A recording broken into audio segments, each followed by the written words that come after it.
Passa-se ao grande expediente. Tem a palavra a senhora deputada Lígia Hotel de Andrade, primeira oradora inscrita. Senhor presidente e senhores deputados, ao iniciar essas observações sobre o momento político nacional, desejo sublinhar que pertenço à corrente constituída pela maioria do povo, que discordou do processo de escolha do atual presidente da República. Entendo que o exercício do poder só é legítimo quando respaldado pelo consentimento popular, livre e diretamente manifestado nas urnas. Por isso mesmo, não partilhei da euforia daqueles que saudaram com entusiasmo a ascensão do Marechal Costa e Silva à Suprema Magistratura do país, comungando embora da sensação de alívio que a nação experimentou com o término do governo do Marechal Castelo Branco, governo marcado pela subserviência no plano externo e pela violência no plano interno. Pareceu-me prudente observar uma atitude de expectativa, à espera, inclusive, de que a situação nascente confirmasse ou não as esperanças que suscitara. Duvidava, porém, que a posse do Marechal Costa e Silva assinalasse, como se apregoava, a instalação de um breve e efetivo processo de retorno do país à democracia e ao desenvolvimento. Somente com muita energia e desassombro, o novo presidente da República poderia, a meu ver, enfrentar com êxito o status autoritário e militarista tão ao gosto de determinados interesses estrangeiros implantado entre nós após o golpe de 1964. O Marechal seria convocado a decidir algumas graves opções entre a ditadura e a democracia, entre o desenvolvimento e a estagnação, por exemplo, sob pena de deixar-se aprisionar, cedo ou tarde, pela máquina montada pelo seu antecessor. Ao repelir a ideia da imediata revisão da legislação de ódio e de vingança encontrada, deixou o Marechal Costa e Silva escapar uma excelente oportunidade de mobilizar em seu favor a opinião pública brasileira e de mostrar que eram reais as promessas de humanização do seu governo. Tornava claro, ao revés, que estamos muito longe ainda do pleno funcionamento do regime democrático. Mais ainda, aceitava o estado de ditadura instituído com a deposição do seu João Goulart, conservando abertas e sangrentas as feridas provocadas pela chamada Revolução. O país, sob uma Constituição praticamente outorgada, em vigor a Lei de Segurança Nacional, além de imprensa e outros diplomas que não honram a cultura jurídica nacional, era de cair no vazio, como ocorreu o apelo de alguns no sentido de que se concedesse um crédito de confiança ao governo que se inaugurava.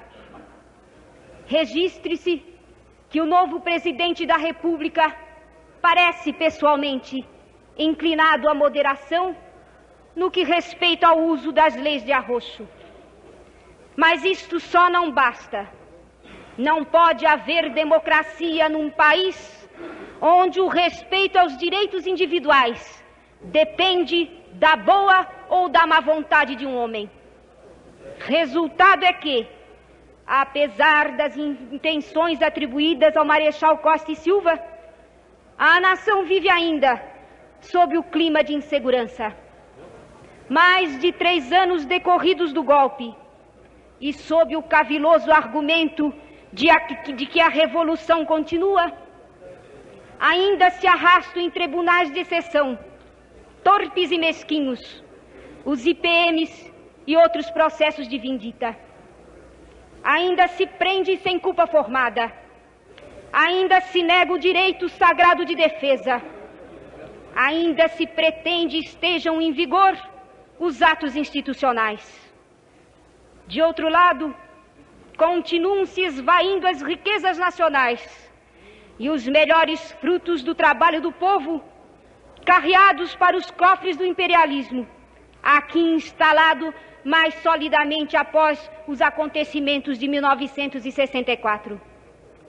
Temos assim, senhor presidente, que o Marechal Costa e Silva governa com a mesma estrutura jurídica, política e econômica deixada pela situação anterior, mas, contraditoriamente, pretende restaurar a democracia e retomar o desenvolvimento, esquecido de que ao lado do arbítrio jamais coexistiu o progresso. Mergulhado o governo no labirinto desta contradição fundamental, não é de se admirar o recrudescimento da ação do grupo que tudo fez para evitar a sua substituição no poder e que se intitula portador da única mensagem válida para o país. Jogando no fracasso do novo governo, empenham-se os seus integrantes em caricatas reuniões, ruídos de saudosismo e de ressentimentos. Poder-se-ia dizer, com bom humor, que o governo do Marechal Castelo Branco teria apenas entrado em gozo de licença-prêmio, prestes a voltar a qualquer momento. Há que ressaltar também os inquietantes pronunciamentos de categorizados chefes militares, como o ministro do Exército, general Lira Tavares, e os seus colegas Bizarria Mamed, Ciseno Sarmento e Henrique de Assunção Cardoso, focalizando inclusive a assuntos de governo alheios às suas específicas atribuições profissionais. O alinhamento de todos esses fatos, sem esquecer o espancamento de estudantes ocorrido às portas da residência presidencial em Brasília, e está a revelar que o atual governo ainda não conseguiu vencer a balbúrdia que herdou da situação passada. Mostram ainda que o humanismo, a retomada do desenvolvimento e outras expressões do gênero, quando desacompanhadas de atos efetivos, perdem a significação e morrem no vazio dos passos sem eco. No setor econômico, deixa-se o governo enredar num cipoal de formulações incoerentes, anunciando medidas cirúrgicas com vistas ao desenvolvimento, mas contentando-se, na realidade, com medicação à base de pílulas analgésicas. Pois o certo é que os interesses estrangeiros continuam sobrepostos aos interesses nacionais, na forma, entre outras, da pilhagem de nossas riquezas e da crescente desnacionalização do nosso parque industrial. Aí estão, por exemplo, os aviões norte-americanos a proceder o levantamento da potencialidade do nosso subsolo. Aí estão os nossos minérios a engordar os cofres do truste da rana. Aí está a inócua a lei de remessa de lucros. Aí está, em plena vigência, o humilhante acordo de garantia de investimentos. Aí está, mutilada, a lei da Eletrobras. Aí está ameaçada em suas linhas de segurança a lei 2004 da Petrobras. Legatário de uma situação caótica, que traduz o fracasso da denominada revolução, procura o atual governo definir inclusive responsabilidades, anunciando a publicação de um levantamento da administração anterior, já cognominado um elenco de vergonhas. Esse balanço enfatizaria, segundo se informa, entre os erros maiores do governo do Marechal Castelo Branco, o diagnóstico falso no que concerne aos nossos padecimentos econômicos. Não é preciso muito esforço, senhor presidente, nem muitos conhecimentos especializados para se chegar à conclusão de que realmente fracassou a quartelada de abril de 1964. O desastre está claramente exposto numa publicação insuspeita, que é o Estudo Econômico de 1966 da CEPAL, ou seja, da Comissão Econômica da ONU para a América Latina. Este estudo acusa uma vertiginosa redução do produto bruto interno e da renda real para a América Latina, inclusive o Brasil, e com exceção do Chile, nação sob o regime verdadeiramente democrático, que reafirmou em 1966 os progressos econômicos alcançados no ano anterior. Vale ainda destacar que coube ao Chile, país que adota uma linha de política externa de afirmação nacional,